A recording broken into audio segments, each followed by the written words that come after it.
Sí, buenas noches. Para comenzar, me presento. Mi nombre es Juan Manuel Bolívar. El día de hoy vamos a presentar una introducción sobre el tema correspondiente, que es sobre la energía eólica. Esto lo estamos haciendo para la materia de fuentes de energías alternativas.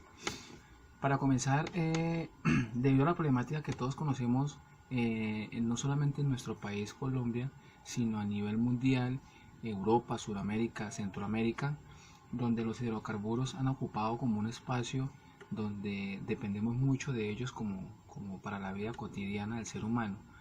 El tema de energías alternativas es muy importante debido a que nos ayuda a mitigar un poco los impactos del medio ambiente, ¿sí? Ayuda como a formar, digamos, generaciones futuras con diferentes enfermedades a las que convivimos hoy en día. Para comenzar, el tema específico que me correspondió fue energías eólicas, que como todos sabemos, la energía eólica depende de un molino, ¿cierto?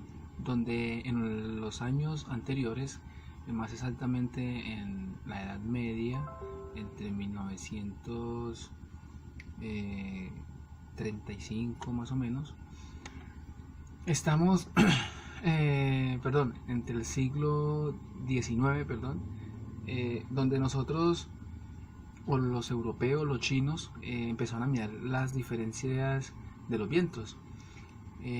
¿Cómo medían los vientos? Por medio de cometas, ¿sí? En los países asiáticos. ¿Para qué utilizaban los molinos?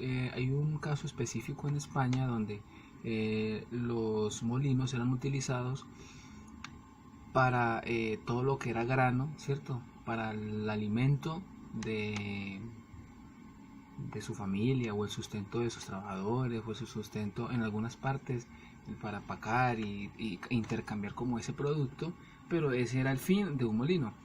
En Europa empezaron a implementar este tipo de molinos, lo empezaron a desarrollar para generar energías eólicas. ¿Cómo lo hacían? Mediante un generador, ¿sí? Que va dentro de una estructura que tiene diferentes dimensiones. Por lo tanto, ellos comenzaron como a imaginarse de qué manera podían utilizar el viento en ciertas partes. Hay vientos marinos, donde transformaban ese viento, pasa por dentro de las hélices de un molino, y allí pasa por un gran generador. El generador lo que hace es pasar por el transformador, que es el que ya produce la energía como tal, y la estructura del molino como tal es un tubo vertical, ¿cierto? Tiene 4 o 3 aspas, depende el molino. Hay molinos inmensos, hay muy grandes, también hay muy pequeños. Normalmente los molinos deben ser bastante altos para aprovechar la mayor parte de la energía del viento. Ellos cuentan con una veleta donde le da la dirección del viento, y por este motivo esta fuente de energía ha sido pionera durante los últimos años. Desde el 2010 para acá han venido como desarrollando políticas estatales para implementar dicho tema, dichos proyectos, y que lo metan como una obligación. ¿Con qué fin? Con el fin de que las personas se enamoren de este proyecto o de este tipo de proyectos, que a su vez en los años anteriores era muy costoso producir un kilowatt. Entonces hoy en día es mucho más factible.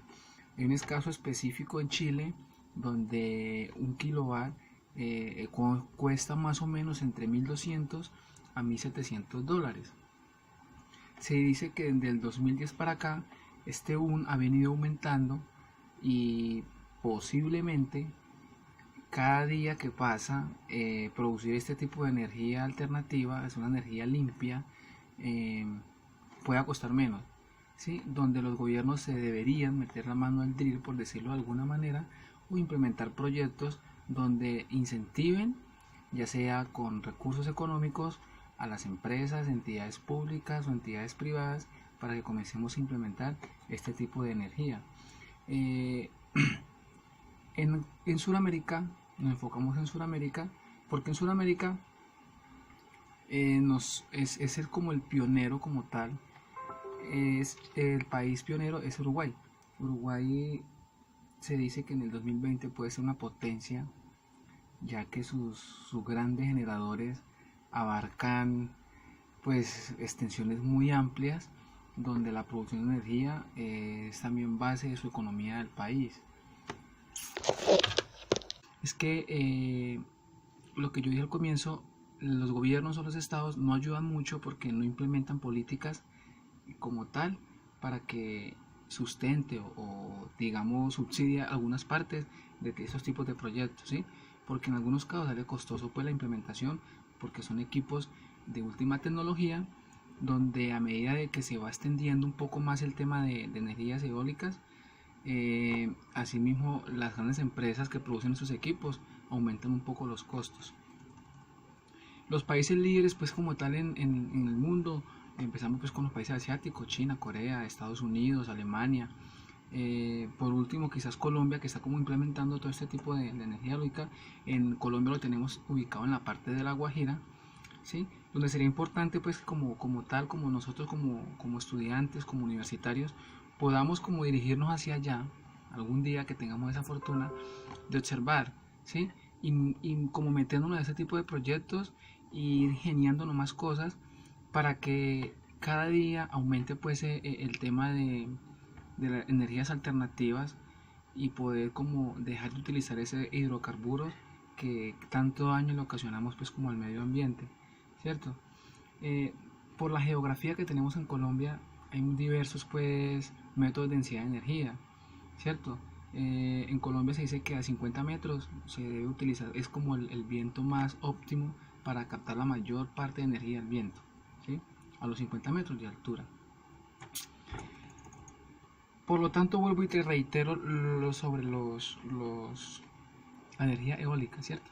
Estos grandes aerogeneradores, así le llaman, eh, están conformados pues y tienen un sistema muy particular y quizás muy económico para producirlo. Entonces deberíamos implementar más aquello.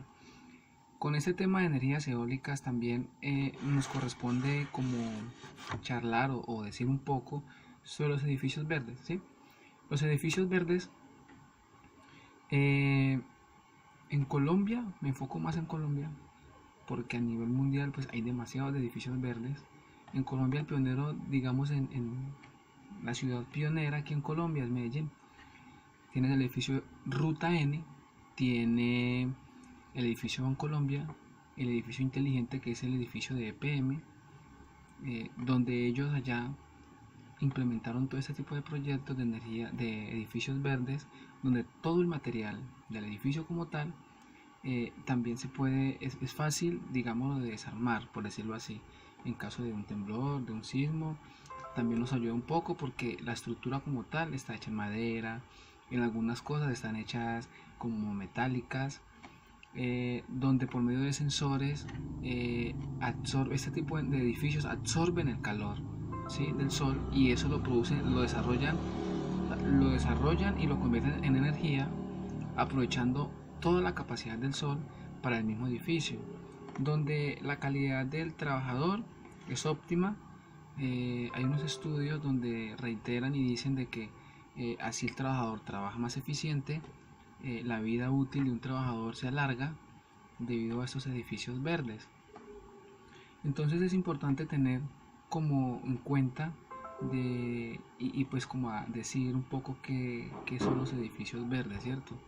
Pues son edificios donde en algunos casos las paredes están, digámoslo, cultivadas de especies vegetales especiales, pues que aguanten el sol, que absorban poca agua, y eso mantiene un clima dentro del edificio muy diferente al de afuera. En el edificio inteligente de Medellín tuve la fortuna de ingresar, donde afuera una temperatura, digamos, de 30 grados y adentro la temperatura era mucho menor, ¿cierto? O sea, era un clima agradable, donde no sentías un calor impresionante y viceversa. Entonces, esto nos ayuda también a mitigar un poco el espacio, porque hay edificios verdes donde la idea es implementar los parqueaderos en ciclas, y es todo un paquete completo donde podemos como dejar de utilizar los vehículos porque ya no van a haber parqueaderos para vehículos, por lo que te dije pues al comienzo sobre los hidrocarburos. Entonces quizás eso también va de la mano, ¿cierto?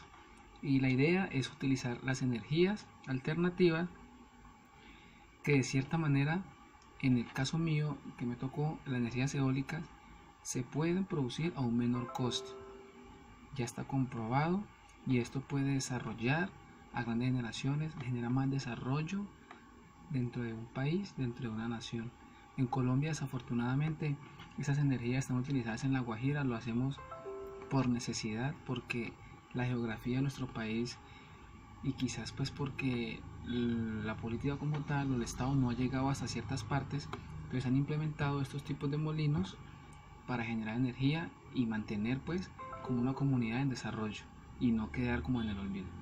Muchas gracias, esto era todo, espero que lo haya gustado y nos veremos en otra ocasión.